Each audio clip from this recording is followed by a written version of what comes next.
Let's talk about shadows. Dear students, as I told you, when we shine a torch on a table and place any opaque object and we throw light on an opaque object, then it makes a dark shade, and that shade we call a shadow.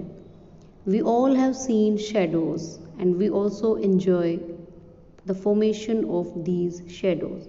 So it can be defined as a dark space or a shade that is formed behind an opaque object when it blocks light from any source of light. So when we throw light anywhere and the way of light it is blocked by any opaque object, as we know that light always travels in a straight line and we call it the rectilinear propagation of light. And when this rectilinear propagation, when this light travels, when it is blocked by any opaque object, then it form a shadow, because we know, we have studied about the opaque objects.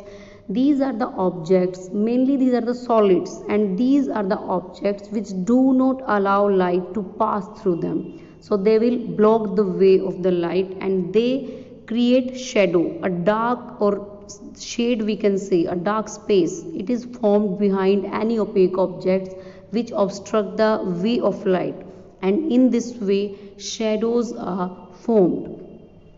So different opaque objects, they stop the light from passing through them and they cause formation of shadows.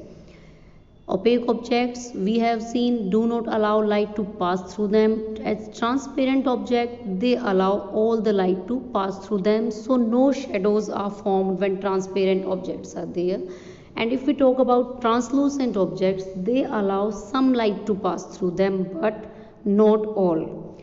If we take the example of human body, and human body is an opaque object, because if we throw light on an human body, then we get a shadow. We all have seen our shadows in sunlight during daytime also, and in light when we are passing through the dark. When we have light on us, on our body, then we see the formation of different types of shadows. But a shadow requires different conditions for its formation. So we have a certain conditions that are essential for the formation of a shadow. Firstly, we should have an opaque object. Without an opaque object, a shadow will not form, because transparent, they will let the light pass through them, and translucent also, they will let the light to pass through them. So first requirement is an opaque object, that we should have an opaque object which will block the way of the light and it will help in the formation of shadow. Next is a screen. So if we do not have a screen, then where will the shadow be formed? So we need a screen for the formation of the shadow. There should be a screen behind the object, behind the opaque object. The next thing and the last important thing, the light.